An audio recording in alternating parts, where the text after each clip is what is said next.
ಯಾರು ಸಿಎಂ ಆಗಬೇಕು ಅಂತ ಶಾಸಕರು ನಿರ್ಣಯಿಸುತ್ತಾರೆ. ನಿರ್ಮಲಾನಂದನಾಥ ಶ್ರೀಮಾತಿಗೆ ನಿರಂಜನಾನಂದ ಶ್ರೀಗಳು ಹೇಳಿಕೆ ಕೊಟ್ಟಿದ್ದಾರೆ. ಸಿಎಂ ಆಯ್ಕೆ ಬದಲಾವಣೆ ಮಾಡುವ ಅಧಿಕಾರ ಶಾಸಕರಿಗಿದೆ. ಅದನ್ನು ಮಾಡ್ತಾರೆ. ಸಾಂವಿಧಾನಿಕವಾಗಿ ಶಾಸಕರಿಗೆ ಅಧಿಕಾರ ಇದೆ ಎಂದಿದ್ದಾರೆ ಕಾಗಿನೆಲೆ ಶ್ರೀಗಳು. ಸಂವಿಧಾನದಲ್ಲಿ ಮಠಾಧೀಶರು ಹೇಳಿದಾಕ್ಷಣ ಸಿಎಂ ಆಗಬೇಕೆಂಬ ಅವಕಾಶ ಇದೆಯಾ ಅಂತ ಪ್ರಶ್ನೆ ಮಾಡಿದ್ದಾರೆ ಕಾಗಿನೆಲೆ ಶ್ರೀಗಳು. ಒಕ್ಕಲಿಗ ಶ್ರೀಗಳ ಮಾತಿಗೆ ನಿರಂಜನಾನಂದ ಶ್ರೀಗಳು ಪ್ರತಿಕ್ರಿಯೆ ಕೊಟ್ಟಿದ್ದಾರೆ. ಯಾವ ಸ್ವಾಮೀಜಿಗಳು ಕೂಡ ರಾಜಕೀಯ ಮಾಡಬಾರದು. ಯಾರು ಸಿಎಂ ಆಗಬೇಕು ಅಂತ ಶಾಸಕರು ನಿರ್ಣಯಿಸುತ್ತಾರೆ, ಅದೇ ಪ್ರಕಾರ ನಡೆಯುತ್ತೆ. ನಿರ್ಮಲಾನಂದನಾಥ ಶ್ರೀ ಮಾತಿಗೆ ನಿರಂಜನಾನಂದ ಶ್ರೀಗಳು ಹೇಳಿಕೆಯನ್ನ ಕೊಟ್ಟಿರುವಂಥದ್ದು. ಸಿಎಂ ಆಯ್ಕೆ ಬದಲಾವಣೆ ಮಾಡುವ ಅಧಿಕಾರ ಶಾಸಕರಿಗಿದೆ, ಅದು ಅವರು ಮಾಡ್ತಾರೆ. ಸಾಂವಿಧಾನಿಕವಾಗಿ ಶಾಸಕರಿಗೆ ಅಧಿಕಾರ ಇದೆ ಎಂದಿದ್ದಾರೆ ಕಾಗಿನೆಲೆ ಶ್ರೀಗಳು. ಮುಖ್ಯಮಂತ್ರಿ ಯಾರಾಗಬೇಕು ಎಂಬ ಬಗ್ಗೆ ಕಾಂಗ್ರೆಸ್ ಪಕ್ಷದ ನಾಯಕರು ಚರ್ಚೆ ಮಾಡಿ ಸೂಕ್ತ ನಿರ್ಣಯ ಕೈಗೊಳ್ತಾರೆ. ಪಕ್ಷದ ವಿಚಾರದಲ್ಲಿ ಸ್ವಾಮೀಜಿಗಳು ಮಧ್ಯ ಪ್ರವೇಶಿಸಿ ಗೊಂದಲ ಸೃಷ್ಟಿ ಮಾಡೋದು ಯಾವ ಮಠಾಧೀಶರಿಗೂ ಸೂಕ್ತವಲ್ಲ ಅಂದಿದ್ದಾರೆ ಕಾಗಿನೆಲೆ ಶ್ರೀಗಳು. ಡಿಕೆಶಿ ಪರ ಒಕ್ಕಲಿಗ ಸಮುದಾಯದ ನಿರ್ಮಲಾನಂದನಾಥ ಶ್ರೀಗಳು ಬ್ಯಾಟಿಂಗ್ ವಿಚಾರವಾಗಿ ಪ್ರತಿಕ್ರಿಯಿಸಿದ್ದಾರೆ. ಸಿದ್ದರಾಮಯ್ಯ ಅವರನ್ನ ಕುರುಬ ಸಮುದಾಯದ ವ್ಯಕ್ತಿಯಾಗಿ ನೋಡಿಲ್ಲ, ರಾಜ್ಯದ ಪ್ರತಿನಿಧಿಯಾಗಿ ಸಮರ್ಥವಾಗಿ ಆಡಳಿತವನ್ನ ಕೊಟ್ಟಿದ್ದಾರೆ. ಪಕ್ಷದ ತೀರ್ಮಾನಕ್ಕೆ ಬದ್ಧರಾಗಿ ಇರ್ತೀವಿ ಅಂತಲೂ ಕೂಡ ಹೇಳಿದ್ದಾರೆ. ಮಠಾಧೀಶರು ಮೊದಲನೇದು ಧಾರ್ಮಿಕ ಪ್ರತಿನಿಧಿಗಳು.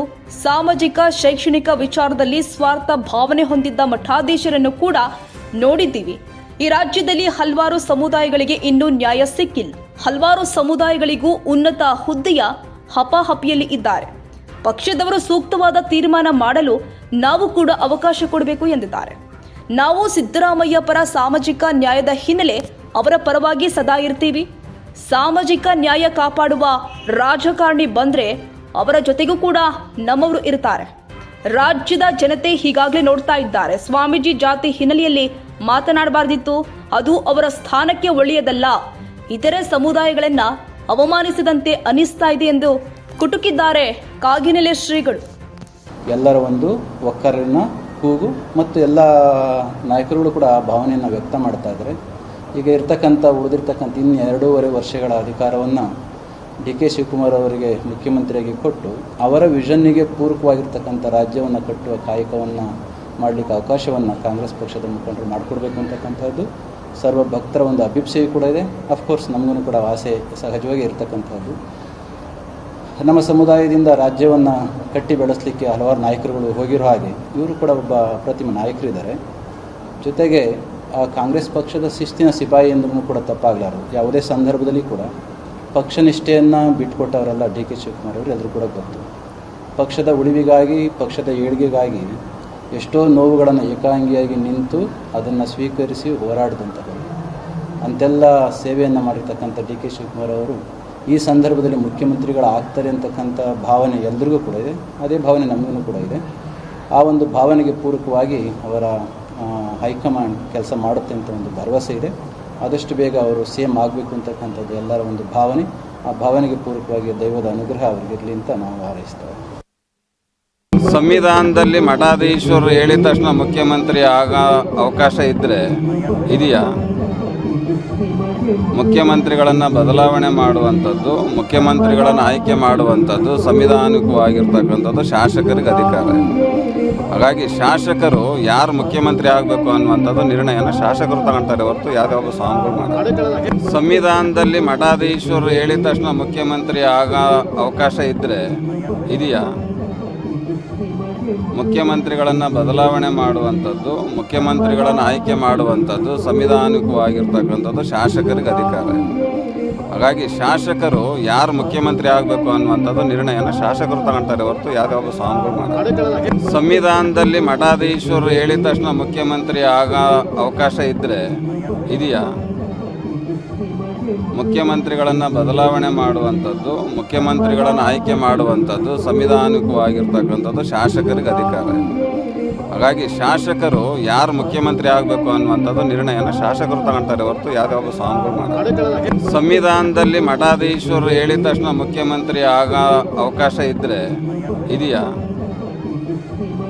ಮುಖ್ಯಮಂತ್ರಿಗಳನ್ನು ಬದಲಾವಣೆ ಮಾಡುವಂಥದ್ದು, ಮುಖ್ಯಮಂತ್ರಿಗಳನ್ನು ಆಯ್ಕೆ ಮಾಡುವಂಥದ್ದು ಸಂವಿಧಾನಿಕವಾಗಿರ್ತಕ್ಕಂಥದ್ದು ಶಾಸಕರಿಗೆ ಅಧಿಕಾರ.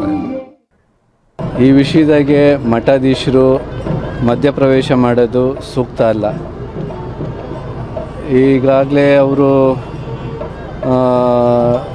ಕಾಂಗ್ರೆಸ್ ಆ ಪಕ್ಷದ ನಾಯಕರು ಚರ್ಚೆ ಮಾಡ್ತಾ ಇರೋ ಸಂದರ್ಭದಲ್ಲಿ ಅವರು ಎಲ್ಲರ ಅಭಿಪ್ರಾಯ ತಗೊಂಡು ಸೂಕ್ತವಾದಂಥ ತೀರ್ಮಾನವನ್ನು ಮಾಡ್ತಾರೆ. ಪಕ್ಷದ ವಿಚಾರಗಳನ್ನು ಸ್ವಾಮಿಗಳು ಮಧ್ಯಪ್ರವೇಶ ಮಾಡಿ ಗೊಂದಲ ಸೃಷ್ಟಿ ಮಾಡೋದು ಯಾವುದೇ ಮಠಾಧೀಶರಿಗೂ ಸೂಕ್ತ ಅಲ್ಲ ಅಂತ ಈ ಸಂದರ್ಭದಲ್ಲಿ ಹೇಳೋದಕ್ಕೆ ಬಯಸ್ತೀನಿ. ಸಿದ್ದರಾಮಯ್ಯನವ್ರನ್ನ ನಾವು ಯಾವತ್ತೂ ಸಹಿತ ಕುರುಬ ಸಮುದಾಯದ ವ್ಯಕ್ತಿಯನ್ನಾಗಿ ನೋಡಿಲ್ಲ. ಅವರು ಇಡೀ ರಾಜ್ಯದ ಪ್ರತಿನಿಧಿಯಾಗಿ ಸಮರ್ಥವಾಗಿ ಆಡಳಿತವನ್ನು ಮಾಡಿದ್ದಾರೆ. ಪಕ್ಷ ಯಾವ ಥರ ತೀರ್ಮಾನ ಮಾಡುತ್ತೋ ಅದಕ್ಕೆ ಬದ್ಧರಾಗಿರ್ತೀವಿ ಅಂತಂದ್ಬಿಟ್ಟು ಅವರೂ ಸಹಿತ ಈಗಾಗಲೇ ಹಲವಾರು ಸರಿ ಹೇಳಿದ್ದಾರೆ. ಹಾಗಾಗಿ ಈ ವಿಷಯದಲ್ಲಿ ನಾವು ಏನು ಹೇಳೋದಕ್ಕೆ ಬರೋದಿಲ್ಲ. ಸ್ವಾಮೀಜಿಗಳು ರಾಜಕೀಯದಲ್ಲಿ ಎಂಟ್ರಿ ಆಗೋದು ಎಷ್ಟು ಸರಿ? ಅದು ಸ್ವಾಮಿಗಳು ಮಧ್ಯಪ್ರವೇಶ ಮಾಡಬಾರ್ದು ಅಂತ ನಾನು ಹೇಳಿದ್ನಲ್ಲ, ಆಗಬಾರ್ದು. ಅದು ಜಾತಿ ಈಗ ಯಾವುದೇ ಮಠಾಧೀಶರು ಮೊದಲನೇದಾಗಿ ಧಾರ್ಮಿಕ ಪ್ರತಿನಿಧಿಗಳು, ನಂತರ ಮಾನವೀಯತೆಯ ಪ್ರತಿನಿಧಿಗಳು. ಈಗ ಈ ಹಿಂದೆ ಅವಕ್ಕೆ ಅವಮಾನ ಆಗೋ ರೀತಿಯಲ್ಲಿ ಕೆಲವೊಂದು ಸನ್ನಿವೇಶಗಳಲ್ಲಿ ಅಭಿಪ್ರಾಯವನ್ನು ವ್ಯಕ್ತಪಡಿಸಿರೋದು ನಾವು ನೋಡಿದ್ದೀವಿ.